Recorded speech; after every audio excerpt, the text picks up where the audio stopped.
Right, it's Saturday on YourView. Good morning. Welcome to the show. I am Veronica Dan Ikboy, and as usual, I have my beautiful co-hosts here with me in the studio. Good morning, ladies. Good morning. I love that dance. Everybody is dancing this morning. What's going on? That's true. Welcome to December. By the grace of God. Hallelujah. We have a lot to be grateful for. Despite the challenges here and there, we survived. Yes. And we're here December. Glory to God, indeed. Yeah. And so many things happening around us. Thank God. Mariah. Hey. Congratulations. Yes, Friends of an MD. Abio. Our got MD. So, Congratulations, Mariah. It's a Congratulations. good one. It's a good one. It's good to see women occupying these positions. And I'm glad to see that happening, even in our time. And it goes to show that women can still occupy spaces like this. Once you have, have your children. have your children. go You your can career. be whatever. Yeah, So marriage shouldn't stop you. That's it. That's it. And ensure that you are adequately equipped to occupy so that position. When I saw the CV, I was wondering, but when did Mariah get all these certifications and all of that? You know, she took out time at that time and she actually went for masters, did chattered this one, chattered that one. I was like, is it my Mariah that we are reading that CV like That's it. That's it. So be deliberate. Yeah. So how are we anyway? I'm good. Yeah, I'm grateful to God for life. I'm in need of interns in my office. I want an executive assistant because I'm not El Shaddai.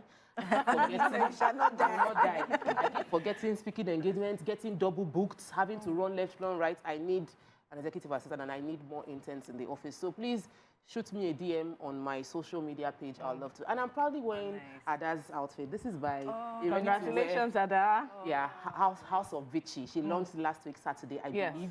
And Ada is someone that has grown. Yes. I knew Ada as a makeup artist. Now Ada is married. She now has a fashion line. She has released a ready That's to wear. growth. That's growth. I'm celebrating your growth, Ada. Congratulations. Congratulations, You can Ada. order this online. Congrats, Ada.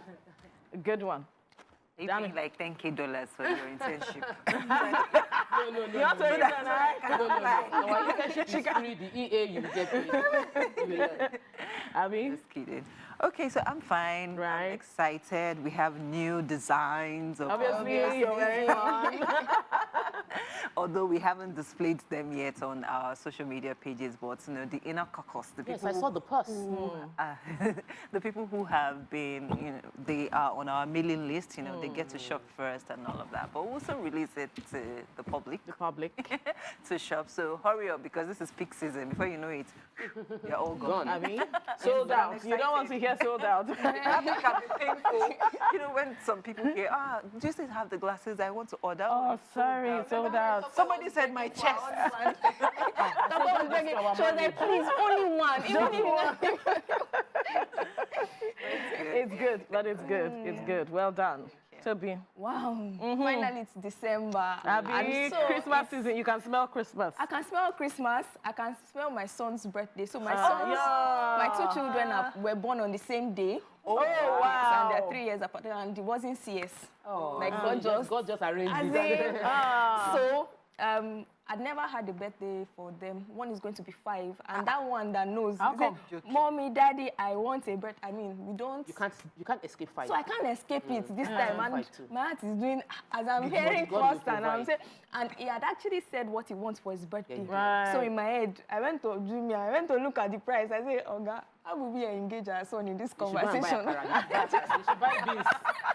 So the children have a business. Noel and Nathan spilled beans, so we have Please, peeled beans. so encourage them. Help our ministry. So they can buy them their That's gifts. my breakfast Right. for today, though. When I get home, I've soaked the peeled beans already, so I get home, I just blend and do akara. You tried it once before, Yes. right? And it was Easy like, peasy. Yeah. That's Yes, it. You so- have your akara. Please support our business. And then Shake December down. too. Looking beautiful. Alongside too, I also have lots of speaking engagements in this same this month. December. In this Loaded. December. It's yes. loaded. It's too much. How you doing, Veronica? I am good, beautiful. So over the week, I was inducted into the, as a professional fellow into the Emergency Crisis Management Institute. So Well, I was inducted as a professional fellow. So I'll be talking to you about how to take care of yourself, manage crisis, what you should do, educate people, right? About crisis management. So, I mean, this is, and it's just beautiful to see the women around me growing, doing greater stuff. I mean, I'm like, what's my excuse? God is in the corner. Yes, God is in our corner. So thank you. Thank you. Thank you. Anyway, I'm being told right now that we need to move on. So many things happening. So we're excited for December. We're excited for our growth. And we believe that you as well can grow. Just do the right thing, be in the right place, sell yourself on the various platforms you find yourself. Let's quickly go on the break. When we return, we'll look through the newspaper headlines. Stay with us.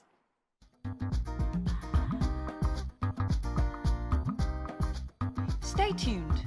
Your View will be right back.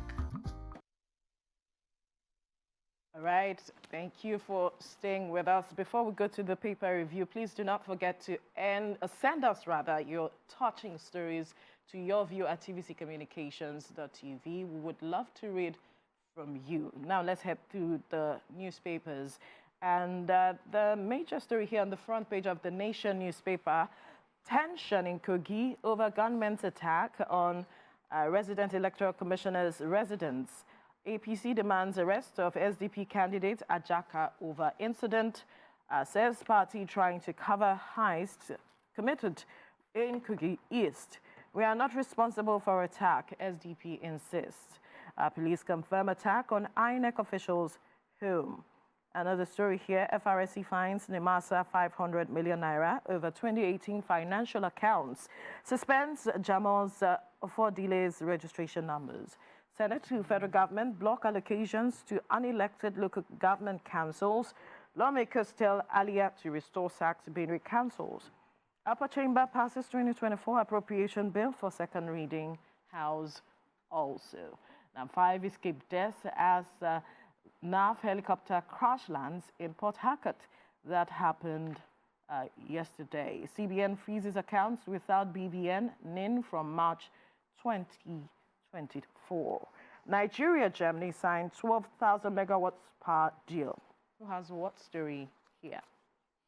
The Nigerian Air Force helicopter crashed yesterday in Port Harcourt, but thankfully the 5 crew members who were on board survived. Yeah. And this happened at about 7:45 a.m., shortly after the aircraft took off for an operation against all thieves in Rivers State.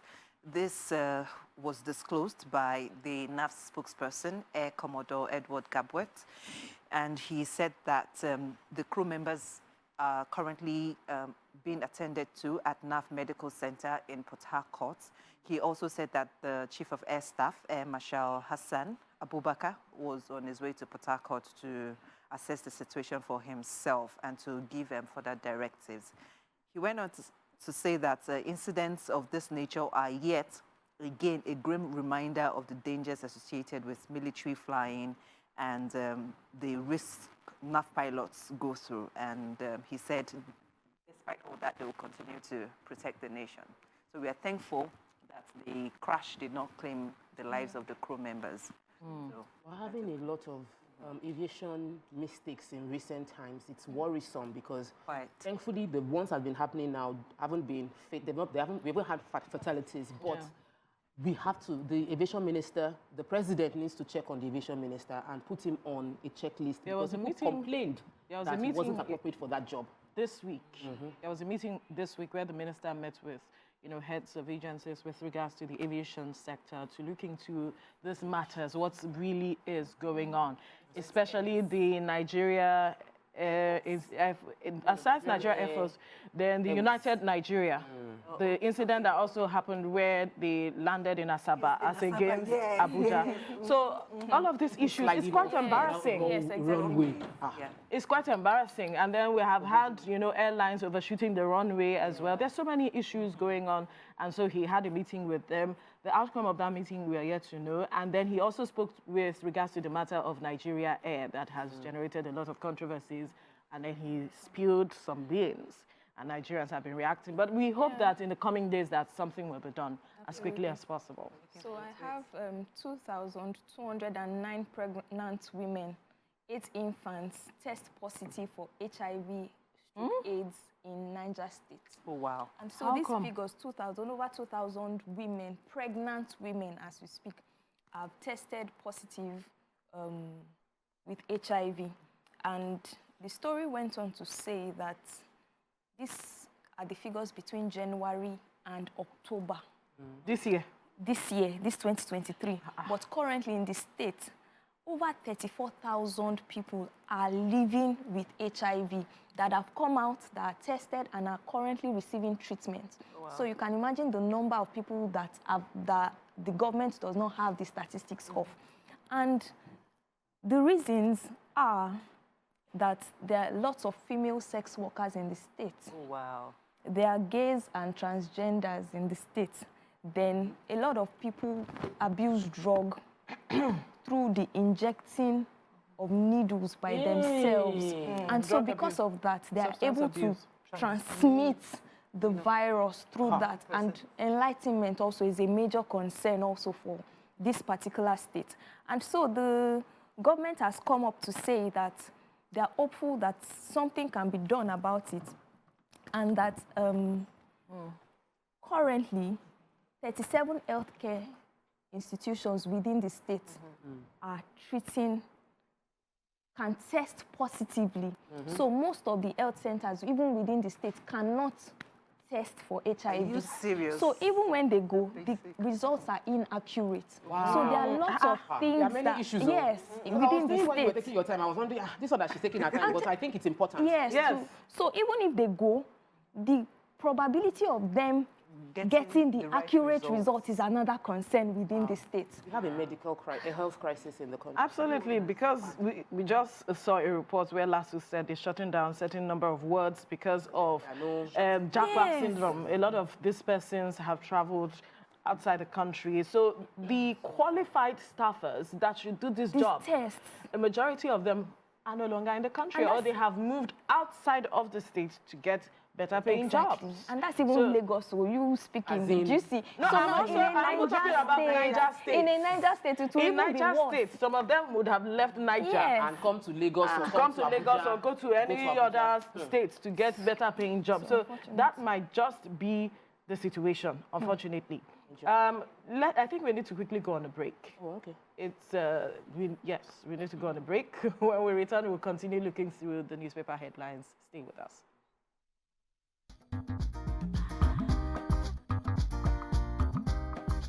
Stay tuned. Your View will be right back.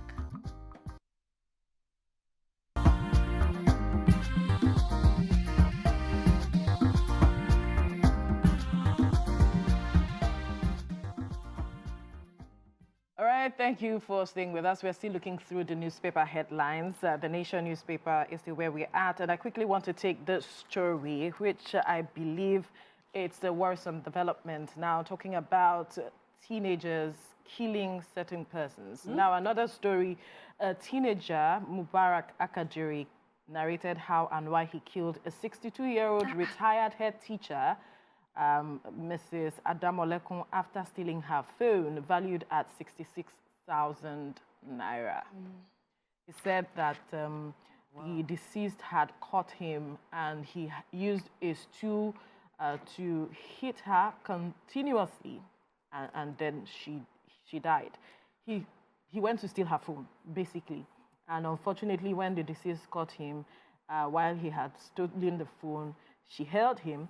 And in an attempt to escape, he used a wooden stool to hit her head, but the old woman kept shouting for help. Thereafter, he hit her repeatedly on her head until she fell and died. It's a sad one. He's been remanded at the Olokuta Correctional Center pending the outcome of the decision by the courts. But it's quite worrisome that we're seeing these teenage killings. Because on another newspaper, I saw a story where another teenager, remember the professor too, another teenager killed somebody for something. So I'm wondering what really is giving birth to this rise of teenage killers, so to speak. We need to begin to look inwards, the home front, what really is the issue. I mean, 66,000 naira. Only God knows how long she worked for to buy that phone, how long she had to pay for that phone, and now you went to steal the phone. If she is calling for help, why not return the phone? Did you have to kill her? Sorry, ma'am. You kept hitting her. You saw that she was perhaps losing her breath or something was happening, and you continued. People have become hardened. Yeah. Is it the challenges of life or something, or over watching violent movies or drugs, or heartlessness has gotten higher in our country. It's really, really bad. I want to take the story about CBN. I like following financial stories because I play in that space. And the CBN has said that they are going to be freezing accounts that do not have BVN or NIN starting from the 24th of March. So they said that they are also going to be doing a verification of accounts between now and then for those that have irregularities within their NIN or BVN. I noticed that they said NIN or BVN. I wish it was a case of both because I know like 3 people in the past 1 week whose phone got stolen and their account was emptied via transfer, and we can't trace the persons that got this account. They said they used some new fintech accounts, so you can't trace them because those ones don't do due diligence or KYC, like they don't know their customers. So this is a very important move. If you have an account that does not have a BVN or NIN linked to it, your account will be frozen. That means there's restricted, no transaction will take place. And if you have monies within the account, you can't access it until you comply with you do the right thing. BVN or NIN. So you have enough time now before you will say in March that they are holding. We'll start seeing the usual thing, rushing. Towards that time. You know, Nigerians, last minute decisions. But there were accounts that were frozen because of BVN issues. So did they leave them to... So some persons do not learn. Some people, perhaps, they still release those accounts. Maybe those ones cleared those accounts, and then there are still some people. We'll always have people, you know, opening accounts on a regular basis. So we need to ensure that those accounts are linked to NIN, BVN, so you can trace transactions, you can do the needful. It's even in their best interest. Absolutely. Funny enough. Let's move now to the front page of the Punch newspaper. And the major story here, banks fear rush as CBN bars customers without BVN, NIN in April. You just took that story. Apex Bank orders electronic revalidation of BVN, NIN attached to accounts, wallets January the 31st. Account holders others fear new round of hardship, Naira scarcity. Now, dad proud, I repeated his academic feat 25 years after a CU first class graduate is saying. Tinubu has political will to revive Ajakuta Steel, DG, limbs for penny, untold ordeals of casual workers who lost body parts, lives on duty. This is a sad tale. I'm not wayward, Blessing CEO is saying. All right, federal government may raise workers' pension in 2024, which is commission. Passport ready 3 weeks after capturing, says immigration boss. An interesting development. Budget National Assembly laments lack of details, passes bill December the 19th. Who has what story? Okay, so Lagos State Task Force, I said it will crush not fewer than 130 motorcycles that have been seized by their staff in the Alakija area of Lagos State. And the reason is because these bikes have constituted a nuisance within the environment. And this was made known by the chairman of the Lagos State Environmental and Special Offences Agency, Shola Jejeloye.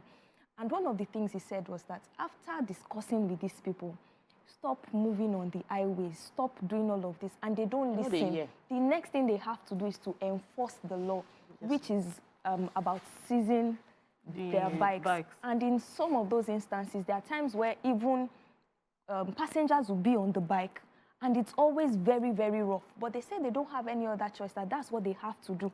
And so the government has also said outrightly that they don't have any plans to use these bikes, that they are going to crush them totally, and they're not going to feel sad about it, of which the Okada riders staged a protest.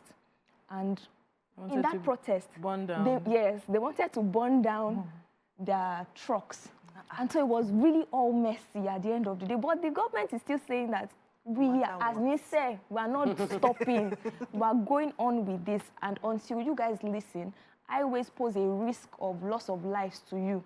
So your life is in our best interest. And so as a result of that, I think that another measure can be taken. The government is still on it. I was driving yesterday, and then I was in traffic, and then I saw this bike man facing one way on Lekki Ekpe Expressway. And he was not even at the edge. He was in the middle. Yeah, and he was not doing like this. Like you push your Like, move. imagine, me that I'm coming head on. Like, so why should I be looking out for a bike man facing me head on? Very, very sad. Very dangerous. And there was a passenger at the back. Oh, The risk to life. I was just shaking my head. I was at the other side. I was just watching them. They were doing this. Before I used to feel pity for those people, but now I don't because the people that die, As a result of this, their activity. I want to take a feel-good story. So Eniola Oluwagono graduated from Crawford University with a first class in mass communication. That's not a big deal, right? The real big deal is that 25 years ago, her father graduated from University of Benin with a first-class degree in mass communication as well. So the father went on Facebook, posted this very long story detailing how proud he is of her achievement. And she was of the opinion that her mom is proud too, even though we didn't see her mom's post. Her mom also finished as the best graduating student in her class. So it runs If you want to marry somebody, that was what I if you don't say you don't know book, just go. I'm telling you. Like first class, so that means your children will be better off. Anyway, I want to take this story. Ogun State trained about 12,626 farmers in improved rice cassava technology. That's a good one from Ogun State. Again, last week we spoke about Ogun State doing something about for women and babies. Yes. And now they are said to have trained 12,626 farmers, improved rice cassava technology. And it's about production technology for cassava and rice under the FGN OGSG Value Chain Development Program. This was revealed by the Acting State Program Coordinator, Mrs. Ajishafe. We are seeing that the government is looking at diversifying the economy, basically, and states are keying into that idea of diversifying the economy. It's good to see that Ogun State has done something to train about 12,000 farmers to look at this. We hope that we'll see better results with regards to agriculture. Right. So the Nigerian Immigration Service on Friday said barring unforeseen technical issues, Nigerians would get their passports 3 weeks after the day of submission. Hallelujah. And the Controller General, this was disclosed by the Controller General, Mrs. Caroline Adepoju, and she said this while she was unveiling the Igbobo Passport Office, front office in Igbobo Bayeko local government in Ikorodu. So Ikorodu people now have a passport office. They don't have to go all the way to Ikoyi or the nearest one to them. And then she said that this was her first assignment, and she was assuring Nigerians that within 3 weeks, without any technical issues, you'll be able to get your passport. She said when applying, it is important to use the details on your NIN because your NIN details would be on your new passport. So you do not want to use contradicting information that the passport office cannot pull up. They're tightening the noose. Absolutely. And then she also reminded the people, or reminded us, that we should always apply for our passport renewal 6 months ahead. Because there are people, not doing it last minute. There are people who have been denied visas because their passports did not have at least 6 months validity on it. So the chairman and the Oba of Igbobo were quite happy at the development, even though they are saying that they should upgrade the passport office soon to where the passports can be printed. But they are promising that the facility will be well protected, and they told vandals to stay away from there. Okay, so it's music to the ears of a majority of Nigerians because we've been seeing some results here and there. The minister is actually working. And Nigerians have said, yes, this is one minister that we will remember for a long time because of how he has started. We hope he can sustain that. In fact, a lot of people did not know the function of a Minister of Interior. Until passports, we know. You want to break table because we need them for public holidays and all of that, but it's good. It's good. Anyway, let's quickly move to Saturday's Sun right now. To the major story here, 2024 budget, Tinubu allocates 146 billion naira to presidency, 197 billion naira to National Assembly. And then defense gets 1.57 trillion naira, NJC 165 billion, And the writer here says 9.92 trillion naira non-debt recurrent expenditure. Others worrisome. Ex-man boss is speaking. NCAA lifts suspension on United Nigeria Airline aircraft. Security forces Amoteku set to clear oil forest. That's insecurity. Now, military eliminates over 180 terrorists, nabs 204 others in 1 week. Defense headquarters is saying this. 5 chief deaths as NAV helicopter crashes in Rivers State. We took that story earlier. Now, KYC, CB and others, banks to block accounts without BVN, NIN. Gunmen attack residents of Kogi. Resident Electoral Commissioner, who has what story? Insecurity challenges have led to a lot of farmers not being able to go to their farms in Oyo State, and Oyo has one of the largest arable land. So to deal with the insecurity challenge, the police, military, and Amoteku are set to clear the Oyo forest. There was a little clash that happened this clash happened in the Iwajowa local government area. It led to the death of 3 people, including the killing of an Amotekun officer. Wow. And it was because they allowed cattle to graze on a farmer's plantation. The security called for help of Amotekun. The Amotekun officer came there to chase out the cattle. In between that, it led to a killing.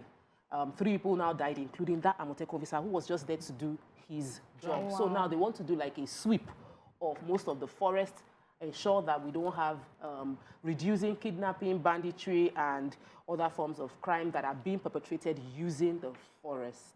I have this noise pollution story in Enugu State. And so the government has met with the owners of leisure sports, so 75 of them. And the government said that we don't mind the nightlife. The nightlife is good for the economy of Enugu State. But in a case where our children cannot sleep, our children cannot do their homework, they're standing, if they live in a story building, they're looking at the clubs, looking at what is happening, it affects their minds. So as a result of that, they're going to clamp down on leisure sports owners, especially for those that have not kept the details of the approvals given to them.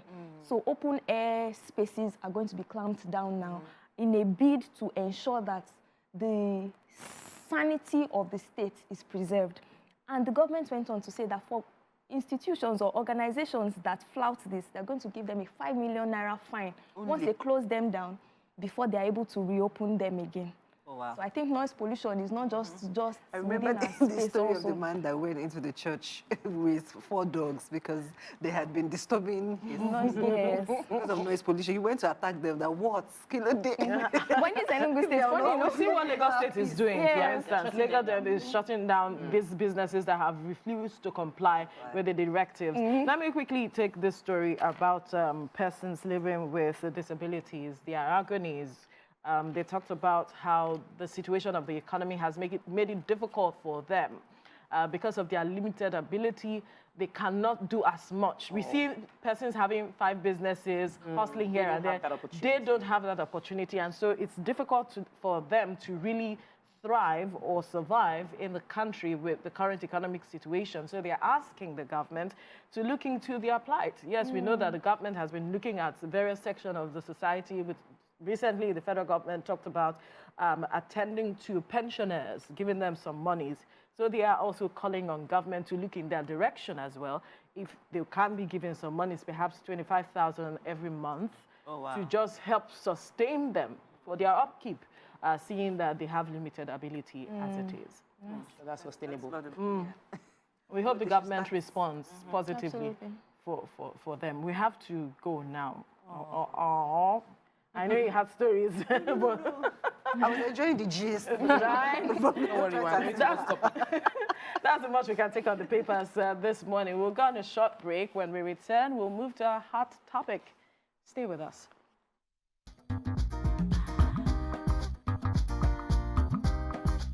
Stay tuned. Your View will be right back.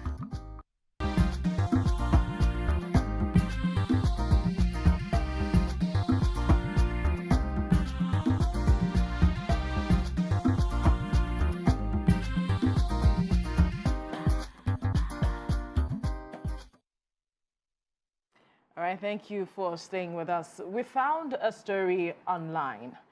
a Nigerian reportedly who went to the UK employed by an agency to work as a carer for elderly people.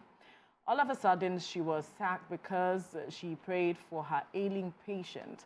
What are your thoughts on this? You can join the conversation by calling us on 081 0764 1679 or 090 241 63440 or tweet at us at TVC Connect with the hashtag YourView on TVC. We're also on Facebook at TVC Connect. Let me just quickly read the tweet itself and perhaps give better context to the story. Now, I just read the sad story of a Nigerian who came back to UK employed by an agency, reportedly, because the story is unverified. Now that she was assigned to care for an elderly patient who was dying, and she was reported for praying for the client to get better. Yeah, she got sacked and deported. Now, for those expressing shock at the sack and deportation, let me explain further. As a health worker carer in UK, it is unethical to involve religion or impose your religious views on patients, clients. Let me leave it there. You can find the story on social media. You know, as Nigerians are very religious people, right? We like to pray. Give it to us. We like to pray. Anywhere we are, you can't take that away from our DNA. Even whatever you believe in, people just love to pray. And I'm wondering what really is wrong with praying for an ailing patient, because there's been divergent views with regards to this. There are those who say it is not true, it's not a law, so to speak, in the UK, and there might just be some other issues around that story. But based on this context, is there really an issue with praying for a patient that is about to die or something? Is there anything wrong? Do we see anything wrong with that? In Nigeria, it is accepted to pray for patients. It is expected to provide support for the patient. In every way. Yes. So in the Nigerian context, accepted. But you know what they say, when you go to Rome, you behave like Romans and you must comply with the rule of the land. In the UK, it is not accepted. But if they really wanted her to behave like a Roman, she should have been told what the laws were. I think she probably was told. I think she just did default. You know how you say, I'm not feeling too well. Say, you are fine in Jesus' name. And that is our response. So it might be a case of, I see someone in pain, and we've been told in church that when we see, we speak, we pray, we and ask God to come into that situation. So I feel that that must have been the drama that played out. Maybe she did not have that consciousness at the time that there were going to be negative impacts on her religious activity. We're a very religious society as per Nigeria, but the UK has over years dissociated themselves from being a religious country. They are a secular country. They've taken prayer out of a lot of activities they do. Right.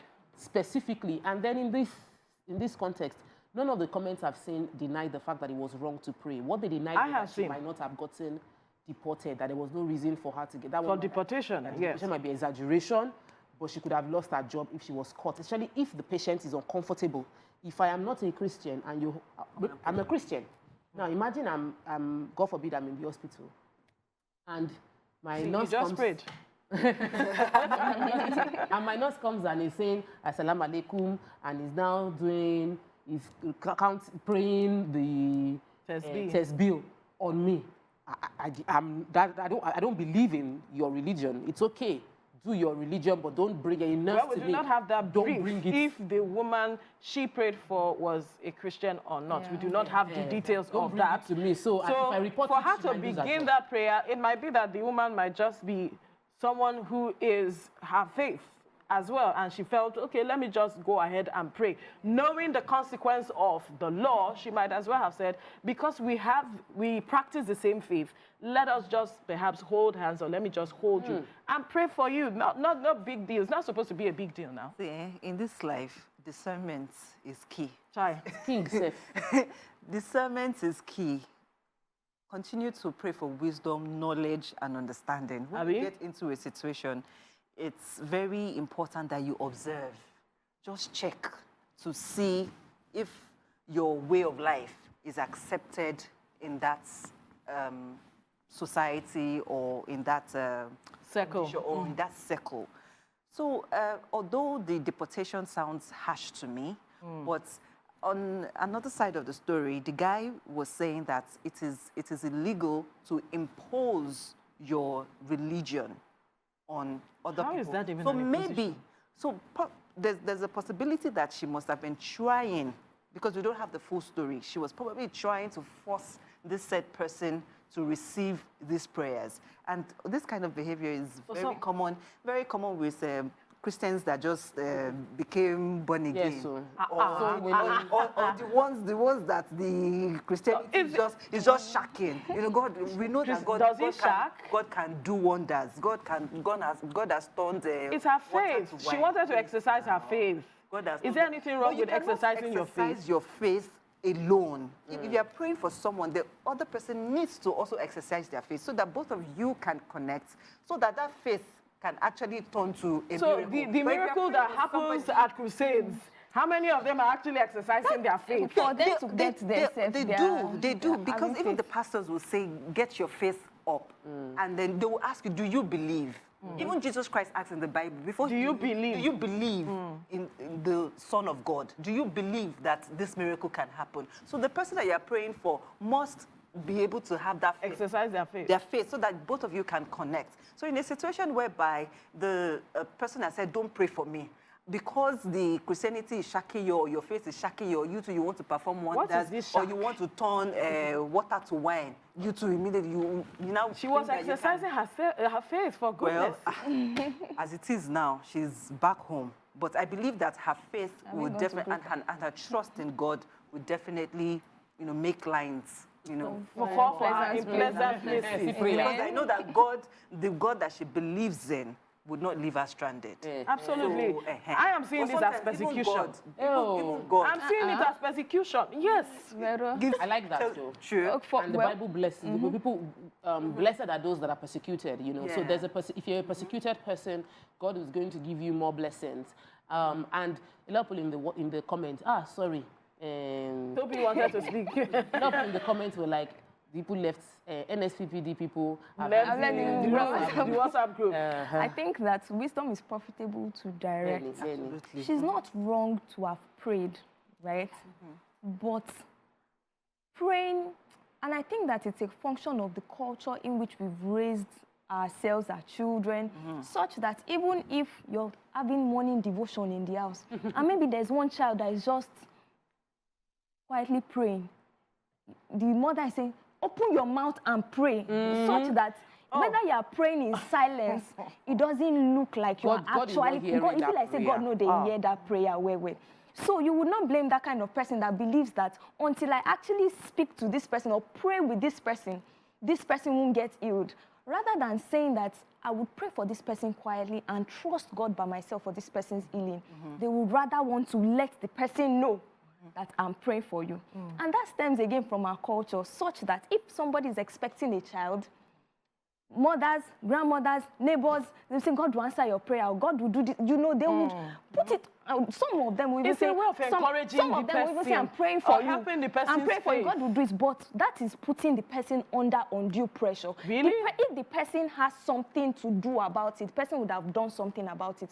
If you have a child, they will say, when are you having another child? They will be praying for you. And I thought you were even talking about if you meet a pregnant person on the road and you say, oh, God will give you good, safe delivery. It is seen as goodwill. But in the mind, somehow.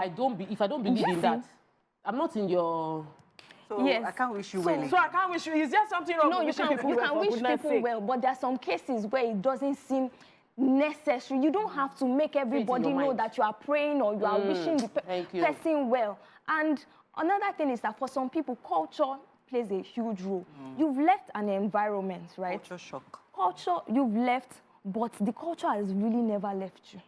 It's ingrained. It's inside your blood, such that the natural thing for you, based on where you're coming from, once you see somebody in need or see somebody sick, you want to help, even if the doctors have said this, yes, you can encourage, but my point is, in your mind. Do it silently. Trust God in the corners of your room for this person. Unless don't do what you are. Sometimes when you check, I'll not stretch my hand.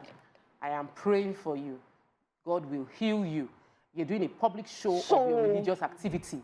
So I'm of the opinion that if you don't do a public show of your religious activity, if you actually, as a nurse, even in the UK or wherever you find yourself, and you are in a secular society where it is not allowed for you to practice your religion or bring in your religion into a medical situation, pray for the person, send your goodwill from your heart, not the one where you do Pharisees, Sadducees. You are stretching your hand and you are prophesying and praying for the person. Just wish the person well inside your heart. That's the discretion and, I mean, what did you say? You spoke about discernment. You spoke about wisdom. Wise. Wisdom, discernment. It applies to the fact that I am a Christian, I'm a Muslim. My natural disposition What is if she had the impression at the time that she should go ahead and make this prayer? But then we have Olariwaju. Olariwaju on the line. Good morning. Go ahead with your contribution. Good morning, ladies. Good morning. Yeah, I'm happy at least one lady has spoken about praying silently. I think what might have been wrong if it is in a war situation in the world, maybe the lady has been praying too loud. And it could be considered as disturbance to other people in that world, even including the person that is sick. Yeah. So I just think that somebody talking about being discerning is also very important in this case. When we go out and we think that all we have to do is do things like there is a war when we pray, might not work in that situation.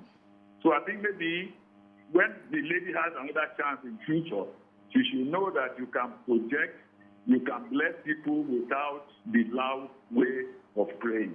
Thank you. Thank you, Olariwaju, for that contribution, her manner of prayer. We do not have details, so let's understand. The spirit overtook her.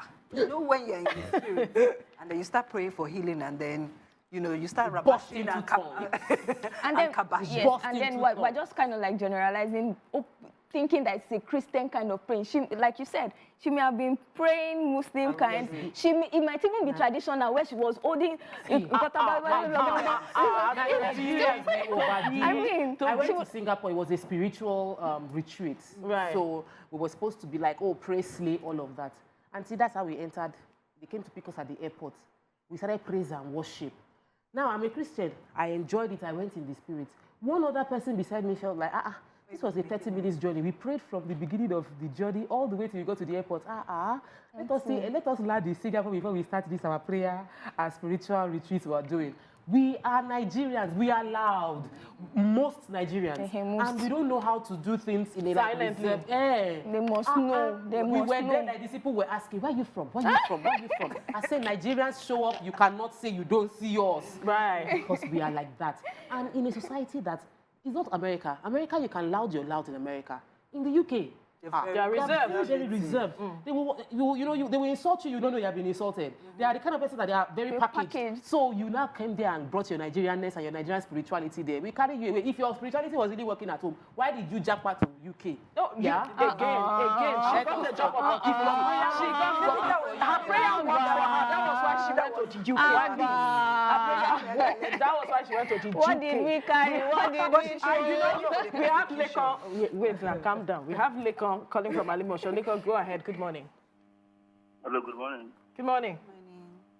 Yeah, first and foremost, it's very unprofessional for a medical professional to be praying for a patient. It's unprofessional. It's against the ethics of the medical professional. Why should we be praying for the patient? If the patient knows that he or she needs a prayer, she will not come to the hospital. Why not pray for a patient in the hospital? And secondly, you will also be disturbing the other patients. It's against our profession. She knows that. You know that we Nigerians, we are addicted to this religion of born again Christian, born again Muslim. That's what affected her. Is there anything wrong with being addicted? No. I said no. Maybe a Christian or a Muslim addicted to maybe praying. We don't need prayer all the time. What requires medical attention should not be given a spiritual attention. Thank you. I love that. You need to pay for that thing and that pay for it. I'm sorry to say that I don't pity her. She knows, she's a medical professional. She knows the conduct that was administered to her when she was being when she graduated from the university. What you now be saying that you want to pay for a patient? It's just like all this Yoruba people. If you go to hospital, you say that you have jelly. They will tell you they don't know anything that they call jelly. So why you now saying that you want to administer agbo? It's more or less like saying that a doctor will give you agbo to drink in the concoction. Exactly. Alcohol to be drinking in the industry. It's what Some that's advice. to do. That's what it's trying to do. Thank you. It's very, very unprofessional. Thank you, And Leko. that's a punishment Right. But it's often said that doctor treats and God heals. For goodness sake. So are you doing the work of God? It's still God that will still She's do. a channel. She's a channel She through can which be God she can do doesn't his have to work be a physical on the channel. patient. She doesn't have to be a physical channel. And I think that this conversation is a lot more broader, because when we're seeing religion as a means of inconveniencing others, I would remember on campus then where it will still be 4 a.m. or 3 a.m. You will just hear somebody praying and be shouting and be disturbing people. We spoke also about noise pollution earlier, right? And how it is that you're having fun, yes, you're being satisfied by what it is that you're doing, but at the detriment of some other people, you know. And in my head, I'm like, how can God answer this kind of prayer when it is that you are actually inconvenienced? I'm just saying, I'm not saying that God will not answer. Another person is my saying own question Lord, is, I want would to God sleep. You now have children in that type of environment. They're unable to sleep and they have to go to school. So when it is that you're using your religion to inconvenience others, I think that it is not supposed to be so. And people, it should be called out for what it is. So it's about drawing the line between inconvenience and when you should, what is convenient for a particular period. We have Warake calling from Abuja. Good morning. Go ahead with your contribution. Yeah, good morning, maybe in the studio. Good morning. Good morning. Yeah, it's very unfortunate that my sister is being sacked for praying for a patient. Right. And the last caller has said it all. It's unprofessional. Even in Nigeria, it's practiced. When somebody is in a critical condition, a medical doctor, you need to know why that person is not healing. Not prayer now, this season, because UK does not believe prayer. They want what is wrong. Use your professional to detect what is wrong with that person. They are making him or her to be not seeing your work being done. They want to see the result. No prayer. Prayer does not give results. It's so in Nigeria here, prayer gives results. In UK, they don't believe that. So therefore, in Nigeria here, if you not okay, you are giving somebody a tablet and you are not giving agbo, they will tell you, so what do you mean by agbo? Does it mean that if my professional, by giving you tablet does not mean that it cannot be eaten? If I give you APC and it's not working well, I give you Paladol. That is the work of a professional, not by giving me agbo. You are telling me that I'm not doing my work well. That is what happened to that lady. Even at the beginning, by giving her appointment letter, those things is being written there. Ask her. It's in Nigeria now. I read it. Ask her. It's very wrong. You just lose that job in UK. It's very, very unfortunate. It's painful. Right. That is the truth. Thank you, Warake, for your contribution. You see, you guys haven't seen a situation where a doctor would suggest to a patient, this your matter is more spiritual. I wrote, doctors would say in Nigeria, it's more spiritual. They will say, they will advise you. In fact, some will tell you, move your head. When they don't find a cause, a physical cause. And the truth is, when a doctor is confused, in the actual sense of science, is for you to research into what caused it. But the African nature in us would say, since I cannot understand and diagnose this, you're not responding to the treatments that I know or have tried, it must be a spiritual situation. So people are dying in the river, let's worship the river. The river god is killing people, as opposed to saying, why are people dying in this river? Maybe the tide is high, they die more. That's where research comes in. Yes, we're not researching. So the doctor will say, this is Owaye. No, some of them, let me tell you, some of them have spiritual insight and they know.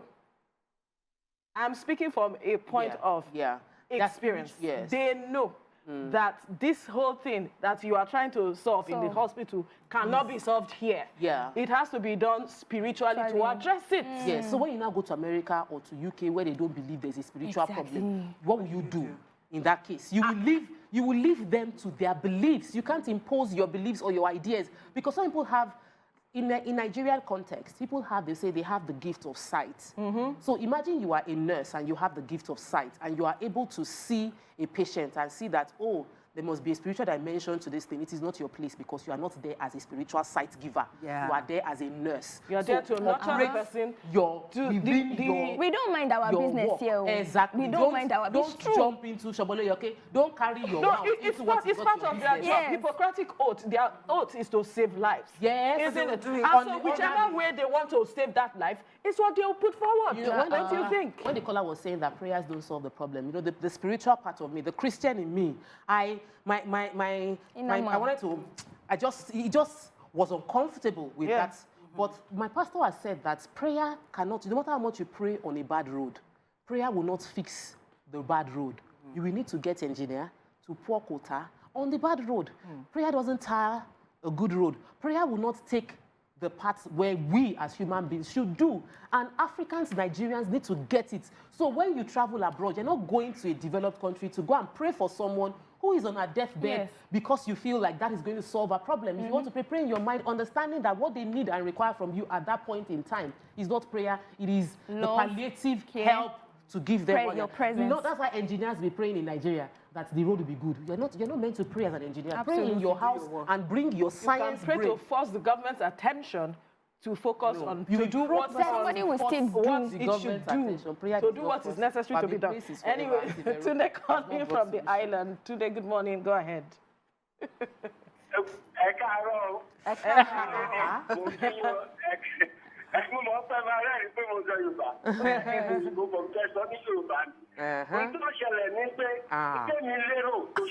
Yes, Can you speak English, please, because of our viewers? Thank you. Okay. Yes, I think thank you. This Kiara, from experience, is putting an false hope on this palliative patient. And the palliative patient gives report to his family, telling them that if this fella pray for me and he believes I'm not going to die again. And the family now report the issue because of what the carer said to their mother or their father, that, okay, your staff are giving false hope to my mother that is not dying again, which means they're going to, if she didn't die or die, they're going to claim, they're going to sue on the agency. So I think that must be what happened, because the woman was saying on palliative that she's going to die in so day or so time, and as a Nigerian prayer person, oh, you will not die in Jesus' name. And please follow me, you will not die. So that thing must be what happened from the family that reported the issue to the appropriate authority that your patient, your staff have given our mother a false hope. So if you didn't die or die, we go to sue. I think so. God bless you guys. Bye. Thank you. It could be seen that he was saying that. Imagine the woman was told, okay, she has 1 week to live. You now pray and say she will not die. She will not die. That God heals. You have given the woman false hope, which is wrong. And maybe she now tells her children that, oh, she's not going to die. The children realize that it was the nurse or someone that prayed and was giving the person that you're supposed to just be giving palliative help to false hope. And false hope medically is wrong. You're supposed to always balance that. Okay, we're hoping to get this, but give a fair, be honest in the entirety of your diagnosis. Don't sugarcoat it. That's the way they see their medical. I like this perspective. Okay. But if the tables were turned and in that 1 week the woman didn't die, would we still say that? So you're coming close to me now. I'm just you're suddenly coming close to me now. If it worked, what would we then be saying, right? And there are instances where sometimes the instruction is loud. I would remember that sometimes in church I'll have a feeling and maybe I need to go and do something and I'm like, well, can't I just do it in my, but sometimes we receive instructions like that, which is why I won't fault this nurse 100%. The instruction may be, go and pray for her. But the issue is that she would weigh the consequence and say, God, this was what I said. This is for persecution. you. If at the end of the day, XYZ happens, I am okay with the fact that I would go back to my house. I would go back. So that's like a level of trust in God, such that you're doing what He says you should do at the detriment of whatever it is that comes. I will still do it. And that's a place to be that majority have not been in. Yeah, people. Well, I totally understand, your points. People still need to learn the concept of boundaries. You have to be able to balance your religious beliefs and what is obtainable. And it is quite ironic that it is this same set of people that brought this religion to us that are now castigating it. They do it. Of course, things evolve. Society evolves. Things evolve. So that is why you have to be self-aware. You have to always observe. Even the Bible says, give unto Caesar what is Caesar's. So do not now say because your religion or you have such a strong belief system, you break rules and regulations. Because there are rules and even the Bible tells you to obey rules and regulations. I remember when my pastor was teaching us about evangelism, and then he said, it's not just that when you see people and you just think that they are unbelievers, you just start talking to them that, give your life to Christ. If you don't go, you go to hell. There are strategies that you apply. There's a way you go about telling them these things. To dinner and not mention anything about Jesus Christ. Yes. Just, be friends with them, partner with them. Gradually, you understand their value system, and then you start chipping it in. To win one soul can take you 6 months, 1 year. It's not immediately that you try to... Not by ringing the bell into their ears. It's not by ringing. Your lifestyle should even be... Your life should be the message, actually. Exactly. Even Jesus said, give unto Caesar what belongs to Caesar. He did not say, I am Jesus. How can you ask me to pay tax? Who do you think you are? He paid the tax. Yes, he paid the tax. So let's not be over spiritual more than what is in fact, that's my question. What is being over spiritual? Somebody will say, there's some God told me Were you there? Were you the Holy Spirit? When God was telling you, why didn't God tell you inside the plane for you to say, before this plane will taxi, let us Oh, you have not seen people manifest the Spirit, the move of the Spirit on a plane? I've not seen. I have seen. Oh. I have seen. So the move of the Holy Spirit is not something you can box into a corner. Now, this is speaking on the spiritual, on a Christianity level. Because not all our viewers are not Christians, but you cannot necessarily box the Holy Spirit to say, if the Holy Spirit moves behave like this, and you get fired, you know that God will compensate you. Yes, you must be ready for the consequences. That you are truly serving God, and you trust you be that He would that it is God that is actually directing you. have concluded the show now. Let's paint a scenario. Okay, please paint on the plane, someone stands up to say that I just got a vision that this plane is about to crash. Or if you take off, this plane will crash. And then there are some people that do not believe in all of those superstitions, and they have an appointment to catch. They will remove and the person from the plane. And the person is causing so much sin. I said, this plane cannot fly because I have seen it that it will crash. And they will ask the person to come down. If you do not believe, and the person is following, every other person that believes will follow the person. That is balance. Every other person will follow the person. Imagine if the pilots are now saying that, oh, because I'm a Christian, I'm aligning. So that's why the that's where there are convictions. Yeah, that is why I said it is persecution. She and she will be blessed for it if she... Yes, so we should not cry more than the bereaved. We should just... So whatever the situation is, because we do not have the full details of whatever it is that happened or that transpired, that we do not have the details. Yes, if you are led and you feel that you are being led, you know you are being led, I will encourage you to do it. Yes. But if you know you are not being led and you know the rules and regulations, or even if please don't do what is against the rule of the society you are working in. Understand the rules and regulations and fall in line. Because God will not bless you for what He did not send you to do. Even if you know, you still follow. You still know the rules, but God is telling you, be sure that the God where you hold him close to your chest very well. Yes, challenges. That is it, because He's the one that will take you through. We say the Lord is my shepherd, so He will shepherd you through the challenges that you say you are going through. You have finished it. We're done. let he who has the ear, let him hear the one that is necessary to you. Pick what you think is necessary. Wisdom is profitable to direct. Thank you very much. Let's quickly move on now to our next story. Now, a mom revealed on her social media page about how her 2-year-old son in nursery school sat for 24 different exams. Remember, 2-year-old son in nursery school sat for 24 different exams in 1 week, from proposition, directional words, to science, to sentence drills, to French, and a lot of others. According to her, there is no guarantee he will pass. Because let's face it, even I don't know some of these things, but we believe in miracles. Okay, spirituality coming again. And so should you. Now, what are your thoughts on this?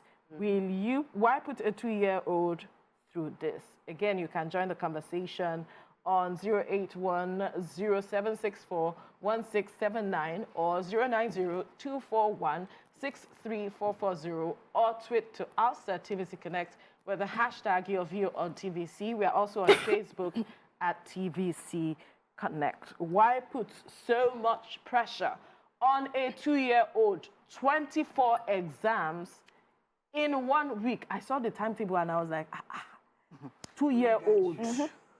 Kilo day. Why? Why are we putting so much pressure on our children? This child should be in a play school, as I should believe, at this point. Why are you giving him 24 exams? We know that those are the formative years of a child, that you want to teach the child every and anything. But I believe that it should be paced and not cramming up everything for that child in the name of exams. My perspective. Ladies. Well, I don't see anything wrong with it, because when I read that story, it sounded like the child attends a Montessori school. So all those things that she was talking about, number what again? Maybe number usage, or numeracy, or use of spellings or dictions or whatever. I think that they are just basic knowledge that you want to impart on your child at that point. And then she also mentioned anthropology. And anthropology, is it anthropology, or what did she call it? Yes, sir. Because I remember, French. you know, I Googled it. Anthology. Yeah, she said anthology. And anthology is a collection of literary works in one book. So for this 2-year-old, it could be poems, it could be songs. Recitation. Nursery rhymes. So I think it's Maybe they just use big grammar. Exactly. I think it's the grammar that the school used. You know, they have to justify the millions of naira. Now 24 is too much. Maybe it's just, what are they going there to do before? Is it not to go and play? So maybe that's what they will do. Maybe they will do 2 or 3 or 4 per day, all through the week. So I do not think that, I think it's just the grammar that is making it look like, okay, it's... if it's not an issue, the mother would not put it forward. But it is still the basics. Yes, it's the basics. But for a 2-year-old, the brain is still being formed at the time. The right time to put... Yes, we know, but not on them. 24. 24, that's too much. I think that, personally, some will have a school of thought. I don't believe that a 2-year-old child should be doing anything but playing. They should be rolling tires, putting square peg into square holes, just generally having fun. That's Montessori. And yes, I feel that it should be fun-filled play time for a 2-year-old. I remember that I think it was 5-year-old that was told that, they were telling me in my children's school then that the boy wasn't, they said, it should be advised to go through, there's a word, school health. When they recommend... Can you hold the thoughts? Oh, okay. We need to quickly go on a break. When we return, we'll continue the conversation. Stay with us.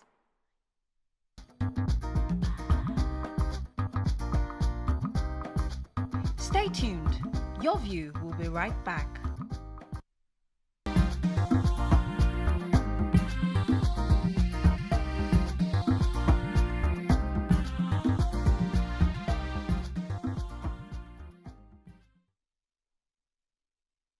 Thank you for staying with us. We're still looking through our stories with regards to the woman who, or a mother who revealed the timetable of her 2-year-old, where they're having about 24 exams in 1 week, and she's raising the alarm. There's been divergent reactions. You can join the conversation.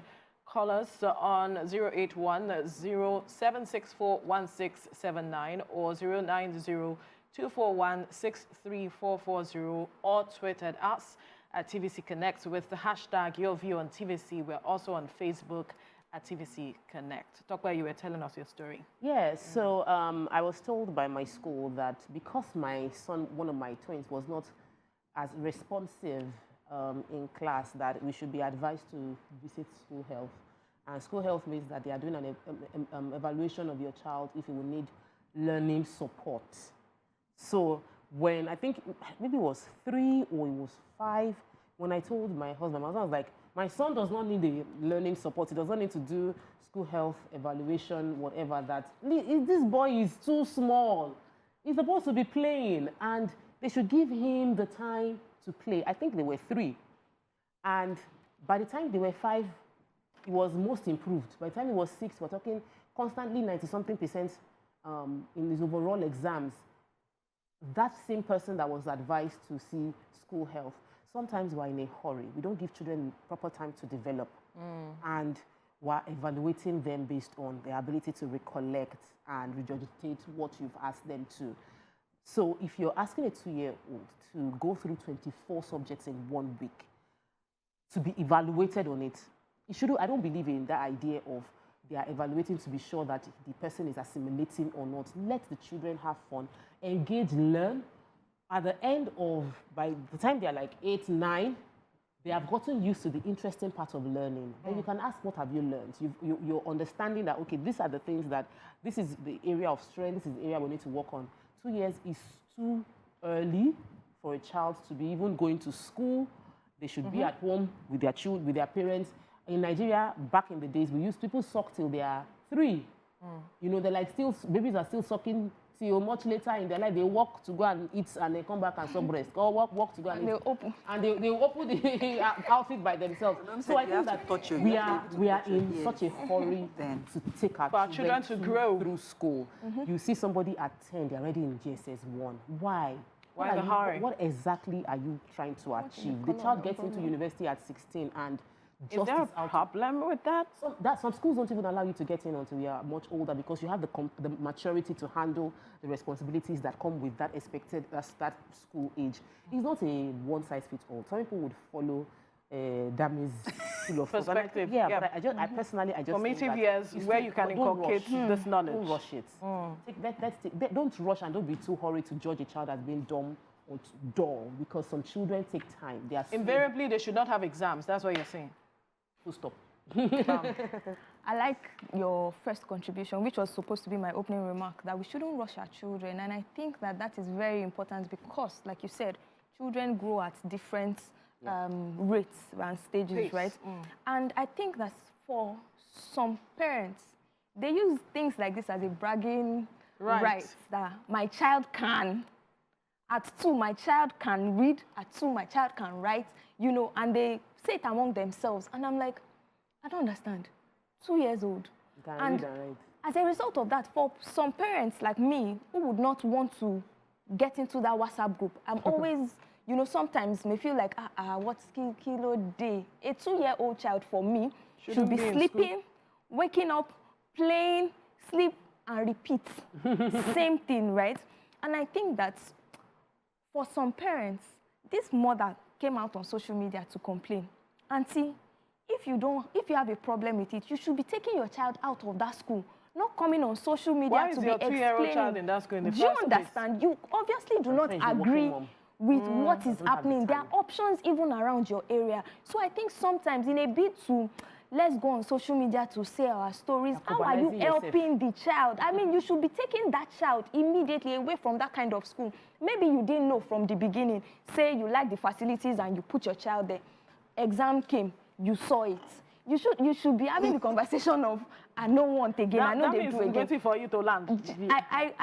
I remember when I put my son in creche. my son started, and there was a particular day, it was almost maybe 3. I allowed him stay till 3+. It was almost 4 before he started a proper school. And they put a book in his bag. I said, what's the book? They say it's homework. I said, what's it for? They say he's supposed to do the homework. I said, Auntie Konishe, meaning he will not do it. They say, mommy for lao mashe. I said, he will not do this homework. Say, there is assignment here is to eat, play, and sleep. I do not have any intentions of teaching him how to read or how to write. He has his life ahead of him. Please let him not engage in all of that. Don't give me extra work. You see, I'll now, because one of the things I tried to do was to free up my time by putting him in a creche.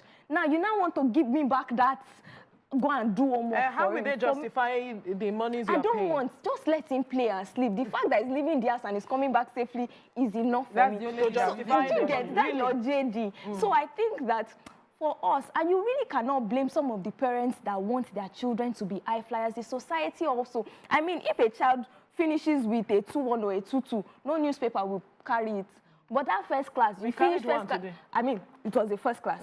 Finish first class. If you now finished at the age of 18 or 17, in fact,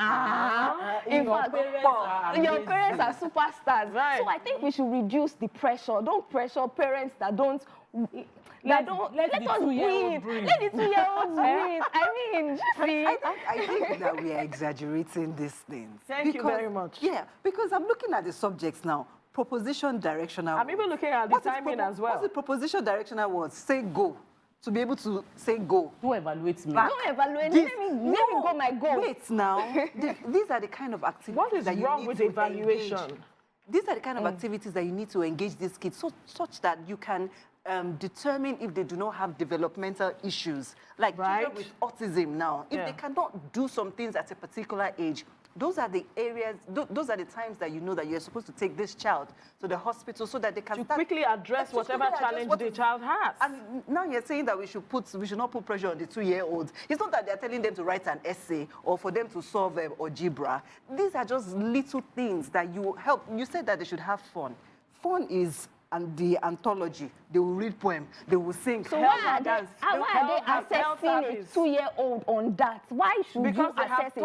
Because they are taught, and they need to justify. And it's not like they are going to grade them. This one is first or this one is second. They're just going to give them maybe satisfactory. And if you forget, they remind them.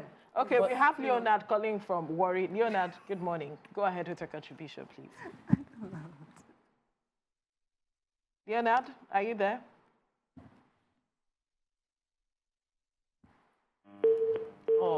Do call us back, Leonard. Let's get your perspective to this story. Yeah, I think that the society has boxed up all in to think that we have to do certain things at a particular time. Or you should be. How do other countries? Okay, because you're 2 years old. Why can't you? I've seen 2-year-olds identifying, animals. They can mention the name of the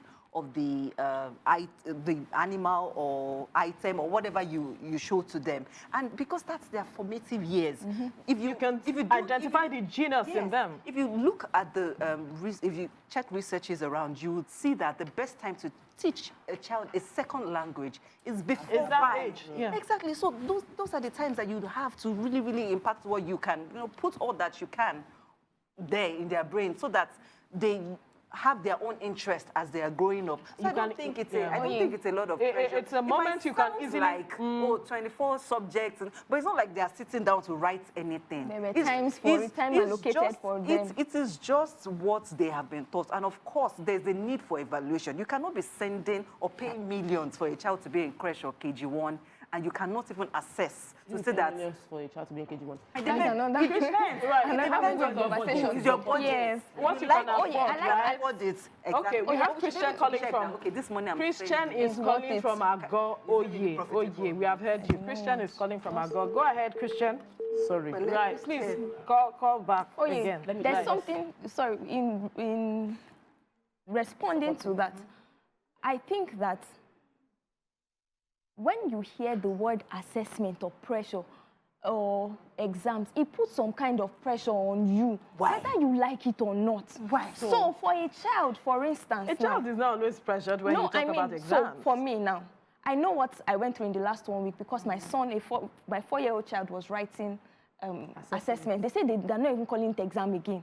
It's now called assessment, right? And so, which is correct, right? My 1-year-old, you talked about 1-year-old being able to identify, or 2-year-old being able to, my 1-year-old boy can identify colors, he can mention, you see. But when you now tell me that, I will now have to assess you based on what you know. For people that have children with autism or professionals that work with children with autism, once they cite a child, they can know. How so the parents would not know? I have a friend that went to one of them. She can, when she looks, she can know. Okay, so let's quickly take this call. If she looks at the child, there's some developmental milestones. Okoyemi, good morning. Go ahead with your contribution, please. Good morning. Morning. Yeah, hello. Yes, we can hear you. Yeah, attending this topic, I think we are too busy to give attention to children these days. Hello? Go ahead, please. We can hear you. I say so. The parents are too busy to give attention to the children these days. Right. That is one thing. So secondly, again, it's very hard for you to evaluate a child at that level. It's very, very difficult. Because it's possible you are giving a negative or a positive result to a child that is still at the formative stage. How will you feel when they say that a particular child did not perform well at that stage? You are not even expecting anything from the child. But let me say one thing is that most often parents will not be around. They want to go to work. Okay, let me just drop this child in the school so that I can learn 1 or 2 things. I don't think there's any need for any evaluation. Allow the child to learn what he can learn here. And if he cannot learn anything, if the parents are around, they should do the needful at home. At that stage, what they want to know, mostly they learn through observation. Right. They learn through science. They learn through certain one or two things that you can communicate to the child, not necessarily going to 24 subjects or all that. Okay, thank you, Okoyemi.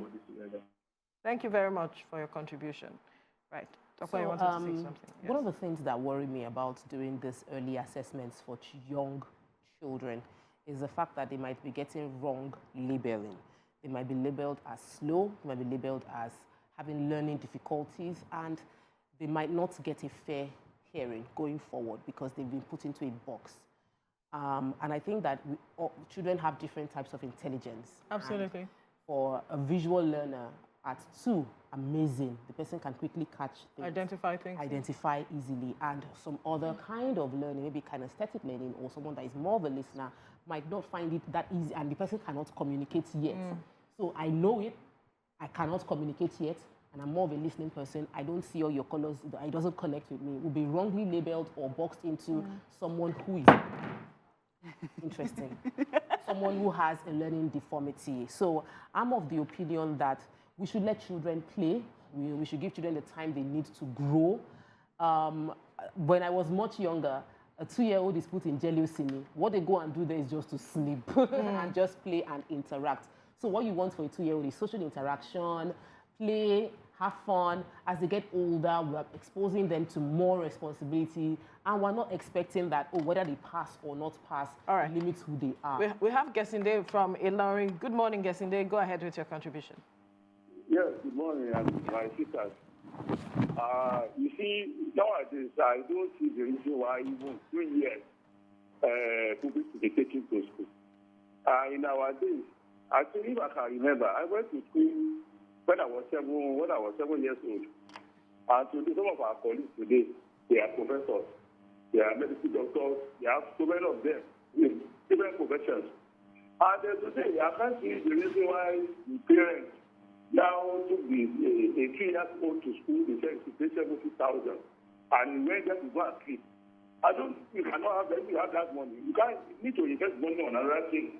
Today, you see these 2 years of going to school is nothing.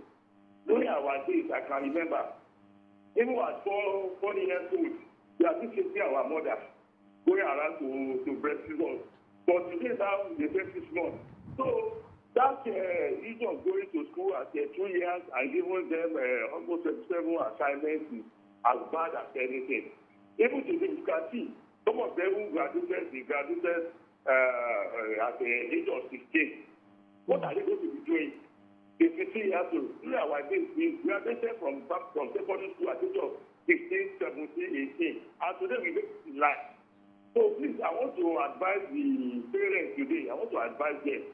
They should try to imbibe a culture that because it's not today, if they are able to give the children or the child a better upbringing, you can see even in our normal days, when you are feeding your child, the child is looking at you. That is an affectionate.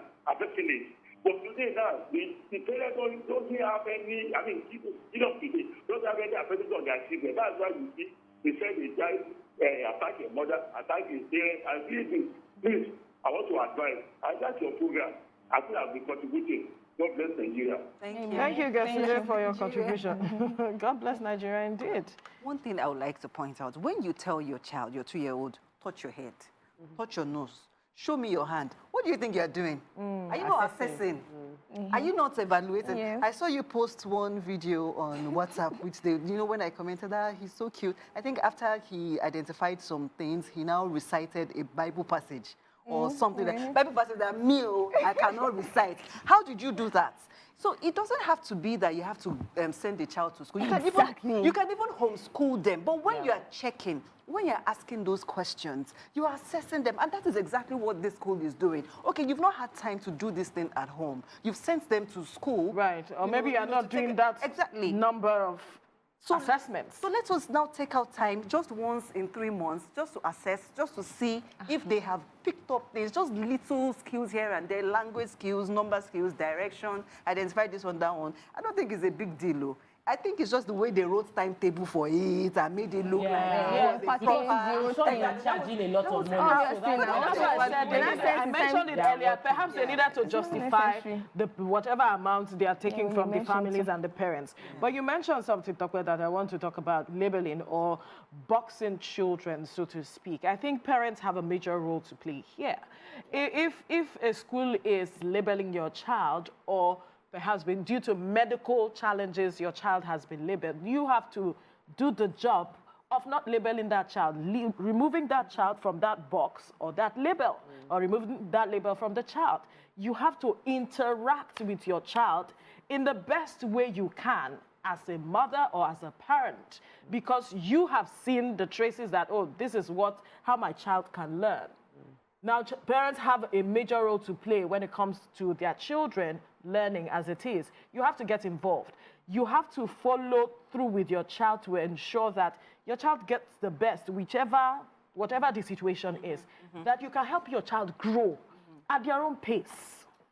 So not leaving your child to the hands of caregivers or just teachers. You should be involved in the progress of your child. In the first place, it's your child. Yes. It's not the teachers.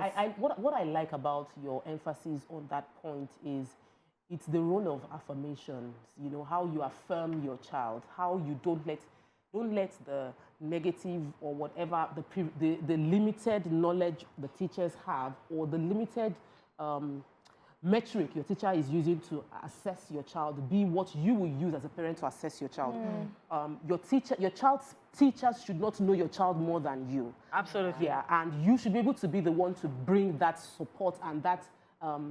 So I was listening to Queen Naomi. She came to Singapore, the former wife of King Ogusi, Onoro. Yeah. So she said that the only time, her first failure ever was when she got into secondary school. She was always getting prize all through, and then she entered secondary school only because of the change of environment and everything. She failed, and she felt so bad. The failure did not mean that she failed, though, but she wasn't like in the top 3, which was very unusual for her. She felt really, really bad. She went to meet her mom, and the teachers also did not encourage her. So her mom told her that this failure shouldn't define you. As in, she could quote what her mom said word for word. And there are many people that are like that can remember when they experience failure, how their parents gave them a reinforcement, a new identity, which then helped them to overcome that periodic failure. So parents shouldn't sit back and think that, oh, my school has said this child has learning deformity or even autism. I watched The Good Doctor. It's a beautiful series about an autistic man who grew up to become a medical doctor, and it was a true life story. So it's important that we realize a child can have Down syndrome and still live a very full. Absolutely. You can have autism, and a child can have learning deformity and be an amazing painter, artist. Some of the people we celebrate as geniuses in this world have been recorded to have either many dyslexia, many disabilities. So if your child fails academically or doesn't do well or get the metrics that they use in judging them in school, you as a parent must step up and support that child and give that child new lenses to look at whatever it is they have as a deficiency and areas of strength. So what are those very activities critical that you now need to assess those children? You know, a stitch in time saves Saves 9, yeah. Okay, so that by doing it, so by those activities, you can, so you have won me over, Sha. I have bottom line, Nabi. The packaging, I did not buy into all the timetable, putting name and all that. I did not buy it. Because I had to but that's our way of collecting money. You know when you want to collect, you have to package it in such a way that people can buy into it. Maybe 1,000 naira.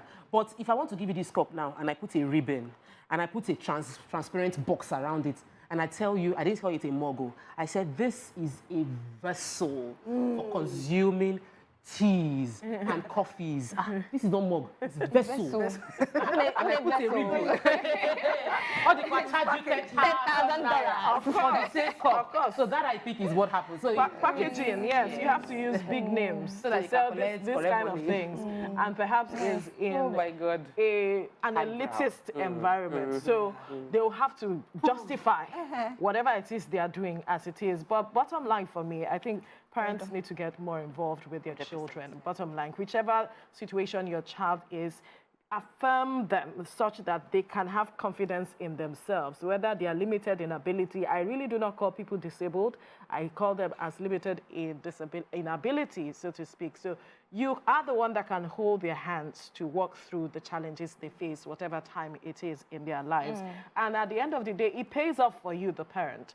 It comes back to people, you know, applauding you for the good work you did. No matter how challenging or difficult the society might seem, you must create time for your child. They are your priority, whether you are doing business, because the business you are doing, you want to do it for them.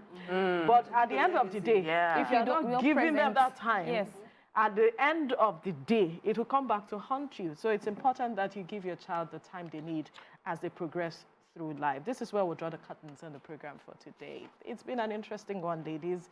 Remember that you can send us your stories, your view on TVC at tvc.connect.com. Yes, your view at tvccommunications.tv. That's what I was trying to say. Send us your stories.